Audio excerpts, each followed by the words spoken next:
hotel lobby was glowing with golden light, filled with the smell of perfume and the sound of polished shoes on marble. Wealthy guests walked past, laughing softly as waiters carried trays of drinks. Behind the front desk, the receptionists smiled brightly, but only for the people who looked rich enough to matter. Then the glass doors slid open and a woman walked in quietly. Her name was Maya. She looked simple, wearing a plain dress, old sandals, and carrying a small travel bag. Her hair was tied in a neat bun, and her face showed the exhaustion of a long journey. She walked up to the counter, smiling politely. "Good evening," she said softly. "I'd like to book a room for the night, please." The young receptionist glanced up, his smile fading as he looked her over. Her clothes didn't scream luxury, and there was no gold watch or designer handbag. His eyes flicked toward his colleague, and they exchanged a quick smirk. "I'm sorry, ma'am," he said in a voice that sounded polite but felt sharp. "All our rooms are fully booked." Maya frowned slightly. "Fully booked?" she repeated. "But I saw online that you still had vacancies." The receptionist's grin tightened. "Those rooms are special category, very expensive." His tone made it clear he thought she couldn't afford them. The other staff behind the counter giggled quietly. Maya straightened her posture. "I can pay for any available room," she said calmly. Before she could continue, the hotel manager walked by. The receptionist waved him over. "Sir, this lady is asking for a room, but we're full." The manager looked Maya up and down with a single cold glance. "No rooms?" he said quickly, already turning away. "But I only need one night," Maya said, trying to stay polite. "Please, I've been traveling since morning." "I'm willing to pay," the manager sighed. "Ma'am, we have a reputation to maintain. Perhaps a smaller hotel down the street would be more suitable." His voice was smooth, but the meaning was cruel. Maya felt her heart sink. The people behind her, the guests waiting in line, were watching. Some smiled, others shook their heads in judgment. She felt heat rise to her cheeks. "I understand," she whispered and turned to leave. As she walked toward the exit, one of the guards chuckled to another. "Some people just don't know where they belong." The receptionist laughed under his breath. "Maybe next time she'll come dressed properly." Maya kept walking, her steps slow but steady. The night air outside was cold. Street lights flickered as she pulled her shawl around her shoulders.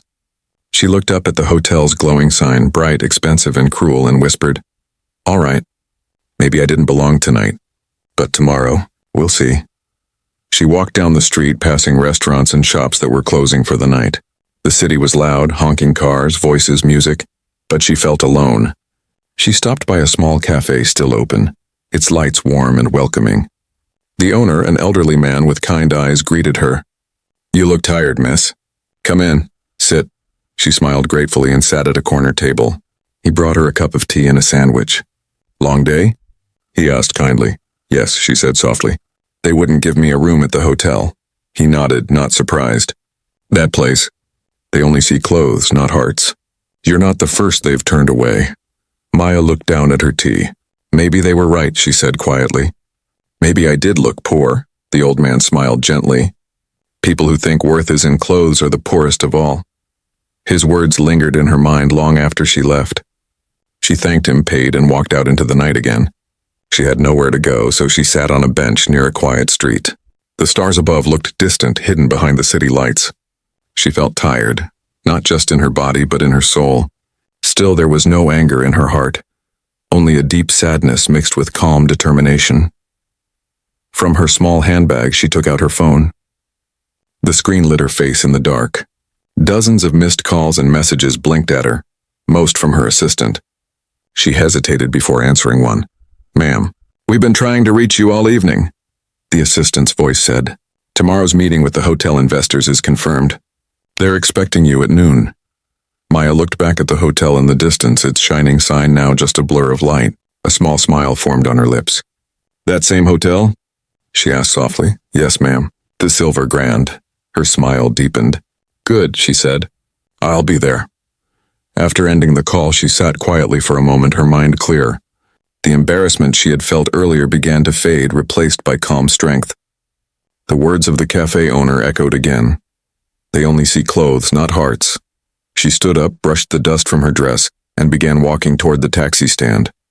As she looked up at the dark sky, a thought crossed her mind. She hadn't needed their approval tonight, but tomorrow, She would show them what real dignity looked like.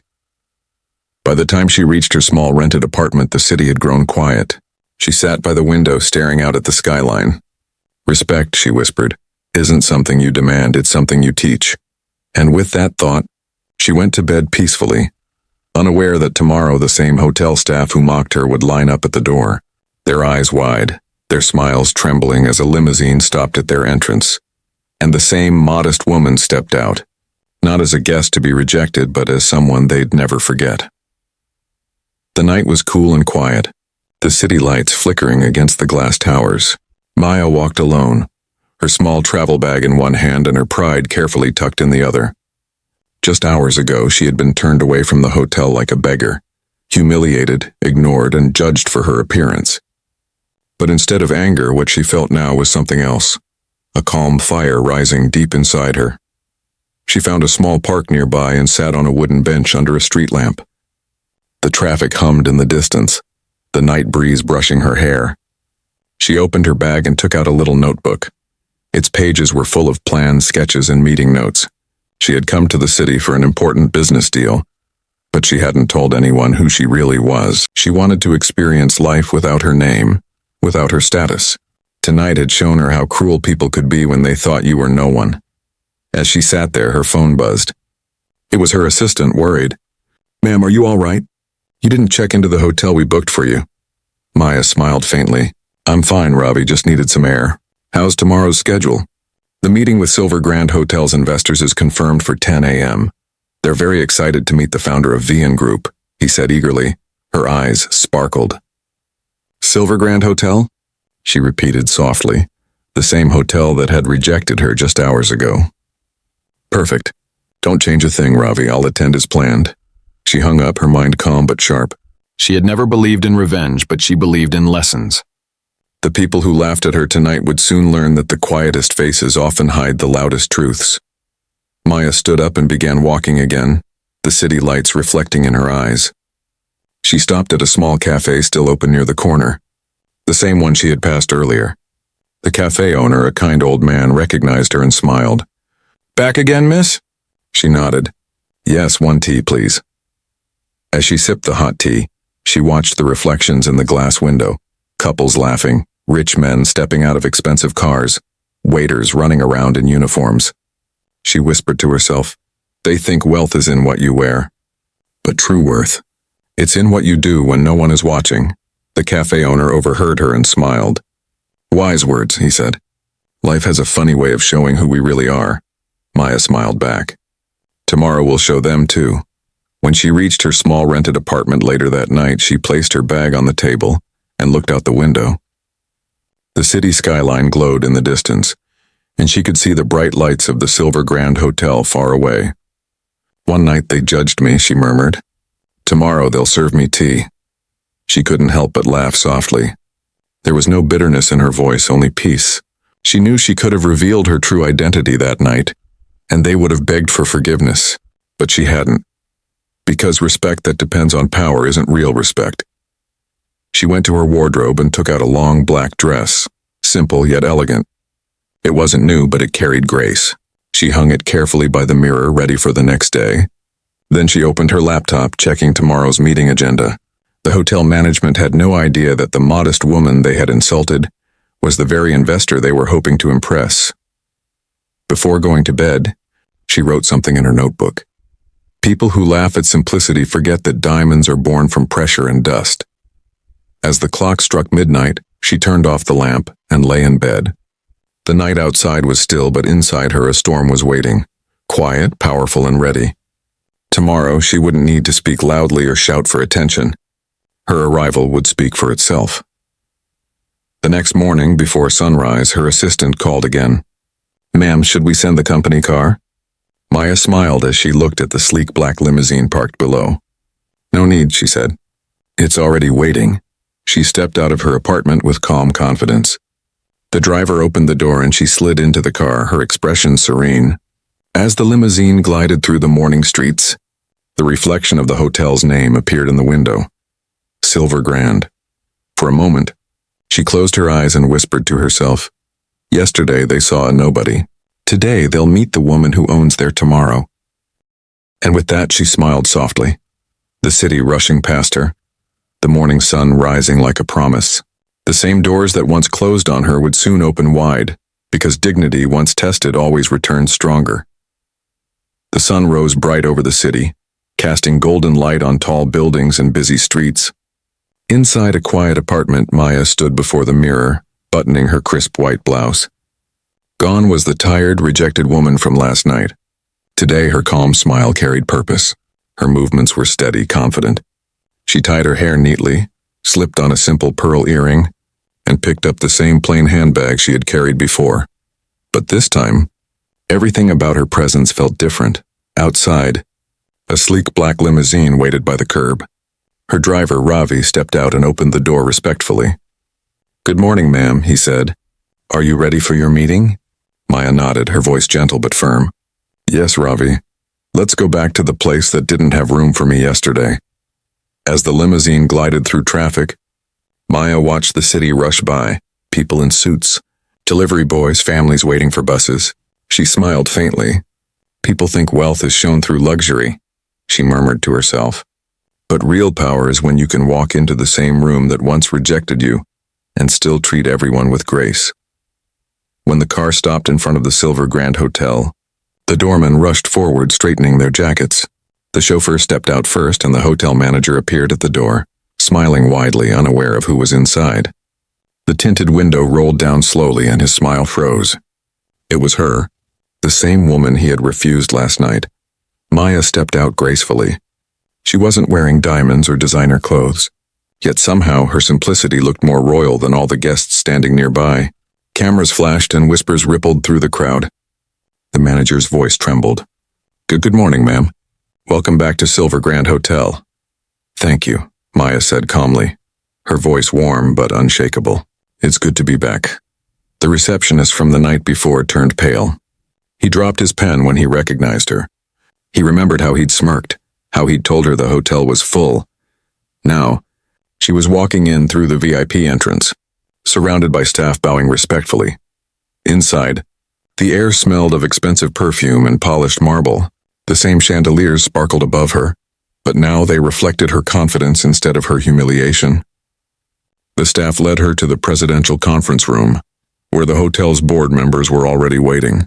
The manager hurried ahead, whispering to his colleagues, "That's her, the investor from Vian Group. She owns half the companies we're trying to partner with." The others froze, realizing who they had mocked the previous night. When Maya entered the room, the executive stood up instantly. The lead director stepped forward, smiling nervously. "Ms. Maya Vian, we're honored to have you with us today. Your investment could mean everything for this hotel." She nodded politely, taking her seat at the long table. "Let's begin," she said, her tone professional. "I've reviewed your proposal, but before we discuss numbers, there's something else I want to address. Something that happened in your lobby last night." The room grew silent.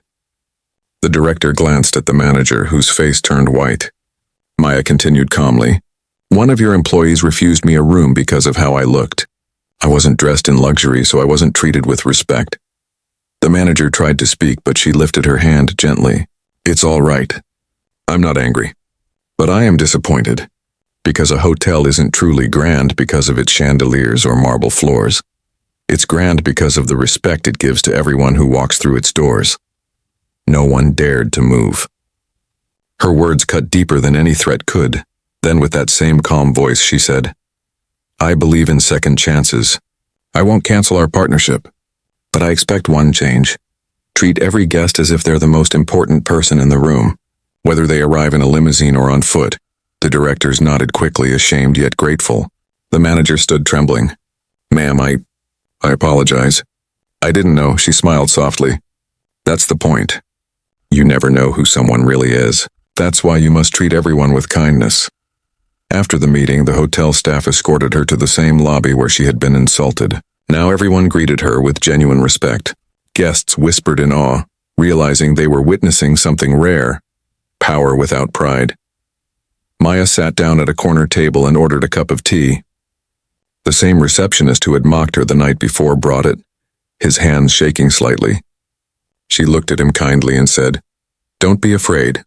Learn from this. One day you'll understand that how you treat people matters more than what they wear. He nodded, eyes wet with guilt, and whispered, "Thank you for your kindness." "Ma'am?" Maya took a slow sip of tea, glancing at the lobby around her. The same lights, the same floor, but the energy had changed. The air now carried respect, humility, and silent regret. Outside, her limousine waited again. When she rose to leave, everyone stood, not because of her wealth, but because of what she represented. As she walked out, a reporter waiting by the door asked, "Ma'am, can I ask one question? What brought you back after last night?" She paused and smiled gently. "Dignity," she said. "Some lessons are better taught than spoken." Then she stepped into her limousine, the car pulling away as the hotel sign shimmered behind her. The woman they once rejected had returned, not for revenge, but to remind them that respect has nothing to do with riches and everything to do with humanity. The next evening, the Silver Grand Hotel sparkled even brighter than before. Staff rushed in every direction, polishing floors, arranging flowers, and adjusting lights. Rumors had spread like wildfire. The mysterious investor who had rescued their hotel deal was returning tonight. What they didn't know was that she was the same woman they had humiliated just one night earlier. Outside, a gentle breeze stirred the air. Then, a sleek black limousine appeared at the end of the street, its glossy surface reflecting the city lights. The doorman straightened his tie. The manager wiped sweat from his forehead. Guests in the lobby turned curiously toward the entrance. When the limousine stopped, the driver stepped out and opened the door, and out stepped Maya. For a moment, silence filled the lobby. The receptionist froze mid-sentence. The same woman they had mocked for her plain clothes now stood before them in quiet grace. She wasn't covered in diamonds or designer brands. She wore a soft cream sari, simple but elegant, and the confidence in her eyes made her glow brighter than all the chandeliers above. The manager's throat went dry. "Good evening, Ms. Maya," he said, forcing a nervous smile. "We've been expecting you." Maya smiled kindly but said nothing. Her presence alone said everything. She looked around the lobby, at the same polished marble floor she had once walked across in shame, and felt no anger, only peace. Her assistant followed her, carrying a briefcase and a folder labeled VN Group Investment Proposal. The receptionist from last night stumbled forward, his face pale. "Ma'am," he whispered, I didn't realize." Maya turned her gaze to him. "You didn't have to realize who I was," she said softly. "You only had to remember who you were." Her words hung in the air like quiet thunder. The staff around them lowered their eyes. Guests who overheard exchanged glances. A powerful woman teaching a lesson without raising her voice. The manager quickly led her toward the elevator. "Please, ma'am, allow me to escort you to the boardroom. Everyone's waiting." As the elevator doors closed, the manager tried to speak again, but Maya stopped him with a gentle smile. "Don't apologize yet," she said. "First, listen." Upstairs in the grand boardroom, the hotel's directors and executives waited anxiously. When the elevator opened, they all rose to greet her. The chairman, a serious-looking man in a navy suit, stepped forward. "Ms. Maya, we are truly honored by your presence. We've reviewed your company's terms and we're ready to move forward." Maya nodded and placed her folder on the table. "Before we begin," she said, "I'd like to tell you a short story." Everyone fell silent. "Last night," she began, "a tired woman walked into this very hotel. She asked for a room. She was rejected. Not because there were no rooms, but because she didn't look rich enough." The staff laughed as she walked away. Whispers rippled across the table. The chairman frowned, sensing where this was going. Maya continued calmly, "That woman was me." Every head in the room turned toward the manager, who looked like he might faint. His mouth opened, but no words came. Maya's tone remained calm, even gentle. "I came here tonight not to embarrass anyone, but to remind you that respect should never depend on appearances.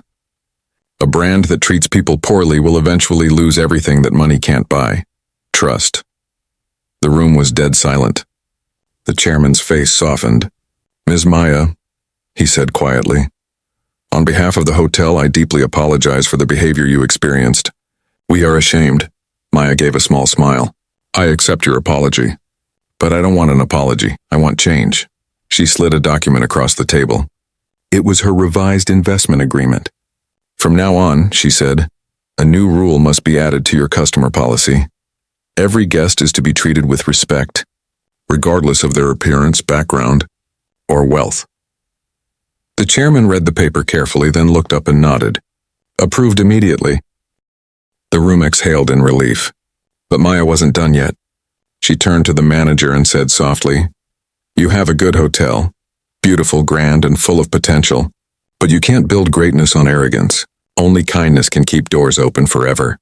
Tears welled in the manager's eyes. "You're right," he said. "I've forgotten why I started working in hospitality. I promise I'll change how we treat people." Maya's eyes softened. "That's all I ask." After signing the papers, she walked toward the balcony overlooking the glittering city. Her assistant whispered, "Ma'am, we've officially secured the deal. The Silver Grand Hotel is now part of your network." Maya nodded, her voice barely above a whisper. "It's not just about business, Ravi. It's about reminding the world that decency never goes out of style." When she left the boardroom, the staff downstairs gathered again in the lobby, waiting nervously. As the elevator opened, everyone bowed. Maya stopped for a moment, looked at them kindly, and said, "Don't bow to me. Just treat the next person who walks through those doors the way you wish you'd treated me." And with that, she walked out slowly, her steps quiet, but powerful. The limousine door opened, and before she stepped in, she looked once more at the hotel's glowing sign. The same place that once rejected her now carried her name in its contract, and more importantly, in its heart. As her car drove away, the lights of the Silver Grand shimmered like a promise, not of wealth, but of a lesson learned forever.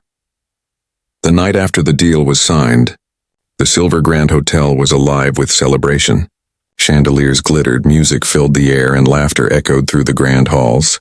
The management had arranged a dinner to honor their new partnership with V&N Group.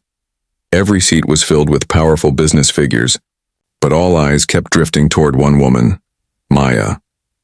The modest woman who had walked in quietly now sat at the center of attention, her calm presence commanding the room without saying a word. The manager personally approached her table, nervous but respectful.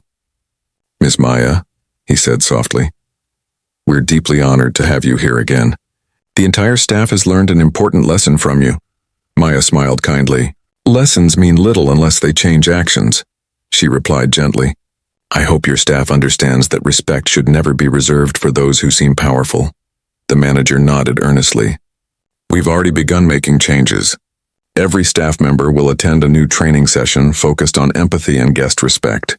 It's the least we can do." Maya nodded approvingly, but then added, "There's one more thing I'd like to do tonight. Something small, but meaningful." The manager tilted his head. "Curious. I'd like to meet the cleaner," she said simply. The man blinked in surprise. "The cleaner?" "Yes," Maya said, smiling. "The girl who tried to help me the night I was turned away. She's the only one who showed kindness when everyone else mocked me." The manager hurried off to find her. Within minutes, a young woman appeared, nervous, holding her hands tightly together. Her uniform was simple and her shoes were worn, but her eyes were honest. She stopped a few steps away from Maya, unsure if she should bow or speak. Maya rose from her chair and smiled warmly. "I remember you," she said. "You looked at me differently that night." The girl hesitated. "I wanted to help you, ma'am, but the others told me to stay quiet. I'm sorry I couldn't do more." Maya reached out and took her hand gently. "You did more than you think. You showed humanity, and that's rarer than gold in this world." The girl's eyes filled with tears. "Thank you, ma'am." Maya handed her a small envelope. "Inside is a scholarship. It will cover your education if you still dream of studying." The girl gasped, covering her mouth in disbelief. "Ma'am, I can't accept this." Maya smiled softly. "Then don't think of it as a gift. Think of it as a promise that when you succeed, you'll pass kindness forward." The room fell silent. Even the wealthy guests who had been sipping champagne stopped talking. The moment was powerful, not because of money, but because of meaning. The cleaner began to cry quietly. "Thank you, ma'am. I'll never forget this." Maya placed a comforting hand on her shoulder. "Never forget how it feels to be unseen. That's what keeps us human." The crowd erupted in applause. The manager wiped his eyes discreetly, the staff clapping with sincere emotion. Maya sat back down, her calm smile returning as the applause faded. Later that evening, as she prepared to leave, the manager escorted her to the hotel doors. "Ms. Maya," he said, "I want to say again, thank you for giving us another chance. She turned to him with a kind but steady look. I didn't come back to punish anyone. I came to remind you that humility doesn't live in what you wear or drive. It lives in how you treat people who can give you nothing in return. He nodded, words failing him. Outside, her limousine waited once again. The driver opened the door, and before stepping inside, Maya glanced back at the hotel. The same lights that once blinded her now felt softer, gentler. Change had begun, not just in policy, but in hearts. As the car pulled away, she looked out the window at the glowing city. One act of kindness, she whispered, can fix what pride breaks. Behind her, inside the Silver Grand, the young cleaner stood by the lobby window, watching the limousine disappear into the night. She didn't just see a rich woman, she saw hope. And for the first time, everyone in that hotel understood the real meaning of the word grand. It wasn't in marble floors or golden chandeliers. It was in the grace of a modest woman who had turned rejection into redemption. The next morning, the city shimmered under soft sunlight. Inside her quiet apartment, Maya sat by the window, sipping her tea as her phone buzzed nonstop with messages from reporters and business partners. Everyone wanted her attention, her story, her voice. But she didn't care for fame or headlines. What she wanted was peace, peace that comes when truth wins without noise. Her assistant Ravi entered holding a tablet. Ma'am, he said, you've been invited to a national business summit next week. Everyone's talking about how you handled the Silver Grand Hotel situation. It's gone viral online. Maya smiled faintly. Let them talk. The story doesn't belong to me anymore. It belongs to everyone who's ever been disrespected and stayed silent. Just then, a message popped up on her phone. It was from the hotel manager. Ma'am, may I request your presence tonight? We'd like to show you something. Maya hesitated for a moment, then replied simply, I'll come. That evening, as her limousine stopped before the hotel once again, she noticed something different. The doorman smiled, not the forced kind, but genuine ones. A large banner above the entrance read, Every guest is a guest of honor. Her words had become their new motto. Inside, the same lobby looked warmer somehow. The lights felt softer, the people more human. The receptionist from that night stood waiting, his hands folded, eyes filled with apology. The cleaner girl was beside him, proudly wearing a new uniform and a small badge that read, Assistant in Training. The manager stepped forward. Ms. Maya, he said, we've made changes, real ones. Every employee attended the new hospitality program. And this girl, he pointed to the cleaner, is now on her way to earning a management scholarship thanks to you. Maya's eyes softened. I didn't do it for thanks, she said quietly. I just wanted kindness to find a home here. He nodded respectfully. It has. Just then the lights dimmed slightly and a young staff member walked toward Maya carrying a small box. For you, ma'am, he said. Inside was a golden plaque engraved with the words, To the woman who taught us that humility is the highest luxury. The entire staff clapped softly, and for a moment, Maya felt something she hadn't felt in years. Not pride, but peace. She looked around at their faces, many of them the same ones who had judged her, now changed by remorse and growth. She stepped up to the reception desk and placed her hand on the counter. This spot right here, she said softly, is where respect died for a moment. But it's also where it was reborn. Everyone went silent. Her words echoed gently in the grand lobby. Before leaving, Maya turned to the young cleaner. Promise me one thing, she said. Yes, ma'am. When someone walks through that door looking lost, treat them like they belong here. Because everyone deserves to feel they belong somewhere. The girl nodded, tears in her eyes. I promise, ma'am, Maya smiled. Good. Then my work here is done. Outside, the night air was cool and the city lights danced in the reflection of her limousine window. As the car drove off, she looked back one last time at the Silver Grand Hotel, its sign glowing softly under the stars. She whispered to herself, Last night they rejected me. Tonight they honored me. But the truth is, I was never any different. They just learned how to see. And as the limousine disappeared into the busy streets, Maya closed her eyes, finally free, not because she had won against others, but because she had won against pride, cruelty, and silence. The world would remember her not as a rich woman or an investor, but as a modest woman who taught the world that respect is the richest thing of all. Weeks passed, but the story of the modest woman in the limousine refused to fade. Newspapers ran headlines calling Maya the woman who redefined luxury. Social media was flooded with her photos, some showing her standing humbly in the hotel lobby, others showing the plaque engraved with her quote, "Humility is the highest luxury." But while the world celebrated her, Maya stayed away from the noise. She didn't chase interviews, awards, or headlines. In her quiet apartment, surrounded by potted plants and a soft glow of morning light, she continued her routine like any other day: tea, reflection, and work. She had built empires before, but this was the first time she had built change. One afternoon, she received a letter written in careful handwriting. It was from the cleaner girl at the Silver Grand Hotel. Her name was Lila. Maya opened it slowly. "Dear Ms. Maya," it began, "I wanted to tell you that I passed my exams. I've been promoted to trainee manager. I remember what you told me, that kindness is strength. I'm living by that every day. Thank you for believing in me when I was invisible." Maya smiled as she read the words, her eyes glistening. She placed the letter gently beside her notebook. "Invisible people," she murmured. "Just need someone to see them once." That evening, as the city glowed under golden sunset, she decided to visit the hotel one last time, quietly, without announcement. No limousine, no media, no assistant, just herself. When she entered the lobby, no one recognized her at first. She watched from a corner as a man in dusty clothes approached the desk nervously. "Excuse me, sir," he said to the receptionist. "I lost my wallet. I have nowhere to go tonight. Could you please let me stay and pay tomorrow?" The young receptionist looked at him, paused, then smiled kindly. "Of course, sir. We'll give you a room. Don't worry about payment tonight." Maya's heart swelled. They had learned. They really had. She waited until the man left, then walked slowly to the counter. The receptionist looked up, eyes widening in recognition. "Ms. Maya?" he said, astonished. "You're here. Please allow us." Maya raised a hand gently. "No, please. I'm just passing by. I saw what you did." He blushed slightly.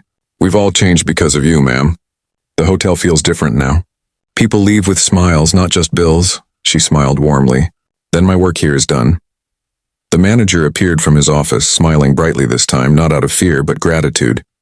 "Ms. Maya, what an honor to see you again." "Just Maya," she corrected softly. "Titles are heavy. I prefer light names," he laughed, a genuine laugh this time. "You taught us that too." They walked together to the lobby window, looking out at the city lights. "We've opened a small charity fund," the manager said. "It's called the Modest Heart Foundation. It helps travelers, students, and the homeless find shelter for the night. We started it in your name." Maya turned to him, touched. "In my name?" he nodded. "Because you reminded us what humanity looks like." For the first time in years, Maya felt tears slip down her cheeks. Not from sadness, but from joy. She looked around, the same marble floor, the same golden lights, but now they reflected warmth instead of arrogance. Before leaving, she reached into her purse and took out a small folded note. "Keep this behind your desk," she said softly. Let every staff member read it before they start their day. When the manager opened it later, the words inside read, "Treat every soul as if they're worth 1,000 stars, because they are." Outside, Maya walked into the night, the cool air brushing her face.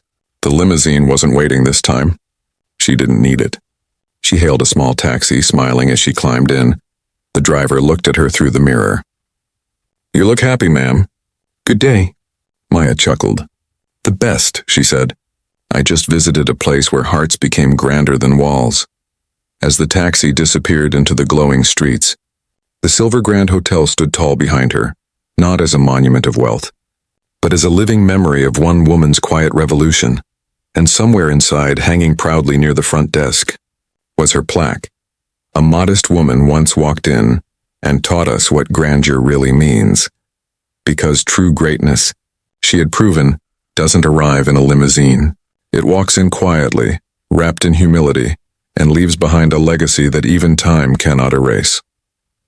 A few months later, life had returned to its quiet rhythm, yet whispers of Maya's story still floated through the city like a soft melody. At cafes, offices, and schools, people spoke of the modest woman who changed a hotel with her grace. Her name had become a symbol, not of power, but of dignity. And while others chased fame, Maya lived her days simply, finding beauty in small things, the aroma of morning tea, the laughter of children playing near her building, the peace of watching sunsets from her balcony. One afternoon, she sat with her old friend Clara at a garden cafe. Clara smiled warmly. "You know, Maya, you've become an inspiration to so many. You could write a book, start a campaign, or open your own chain of hotels." Maya laughed softly. "I don't need a chain of hotels, Clara. I'd rather see chains of kindness." Clara shook her head with affection. "Still humble after everything," she teased. That night, Maya returned home and found a letter waiting in her mailbox. It was sealed with the emblem of the Silver Grand Hotel. She opened it curiously. Inside was a simple card with golden lettering. "Dear Ms. Maya, we are honored to invite you as our chief guest at the grand reopening of Silver Grand Hotel. We've rebuilt not just our walls, but our hearts, thanks to you." A small handwritten note followed beneath it. "Your lesson lives here every day. Please come and see." Maya smiled softly. "They've learned," she whispered. Truly learned. The following week she arrived quietly, refusing any public attention. The new hotel sign glowed warmly, not proudly. At the entrance, a young staff member offered her a white rose. "Welcome back, ma'am," he said respectfully. Inside, the lobby looked familiar yet changed. Along one wall was a beautiful glass display with framed letters and photos. At the center was her golden plaque, but below it now hung a second inscription, "Dedicated to all who were once unseen." Maya walked slowly through the space, her steps echoing softly. She watched the staff greet guests with genuine smiles. No judgment, no arrogance, just warmth. The young manager, Lila, the same girl who had once been the cleaner, approached her with tears in her eyes. "Ms. Maya, we waited for this day. Everything you taught us became real. We treat every guest like family now." Maya's face softened with pride. "Lila," she said, "you didn't just learn, you led." Lila laughed shyly. "We even started a small shelter next to the hotel for travelers who can't afford rooms. We call it the Modest Stay. It's free, funded by donations from guests." For a moment, Maya couldn't speak. Her eyes shimmered. "You've done more than I ever could," she finally said. "You've turned one act of kindness into a chain of compassion." Guests passing by recognized her quietly. A few stopped to thank her. One woman said, "You changed how people see each other. The world needed that." Maya smiled humbly. "I didn't change the world. I just reminded it to look again." As the evening grew darker, the hotel lights glowed softly like stars. Music played faintly in the background and laughter filled the air, not of mockery, but of joy. The manager asked if she would say a few words to the gathered guests and staff. She stood in the center of the lobby, her voice calm yet powerful. "A year ago, I walked into this place as a stranger and I was turned away. Tonight I walk in again, not as a guest or investor, but as a witness to change. You've proven that true grandeur isn't in gold or glass. It's in how gently we hold another person's dignity." The audience clapped, many with tears in their eyes. Lila hugged her, whispering, "You'll always have a home here." Later, as Maya stepped outside, a soft drizzle began to fall. Her limousine waited at the curb, but instead of stepping inside, she stood there for a while, letting the cool rain touch her face. She looked up at the glowing hotel sign, Silver Grand, its letters reflecting in the puddles on the street. She smiled and whispered, "It's not just silver anymore. It shines with heart." The driver opened the door, but she paused and looked back one last time. Through the glass doors, she saw the staff helping an elderly traveler with his luggage, smiling kindly as they led him inside. And in that moment, Maya felt a quiet satisfaction deep in her soul. The lesson she once lived had now become a living legacy. As her car pulled away, the night sky cleared and a single star gleamed above the hotel, steady, gentle, and eternal. And somewhere in that glow, the world remembered her story. A modest woman once rejected returned not for revenge, but to remind everyone that grace once given can rebuild the world.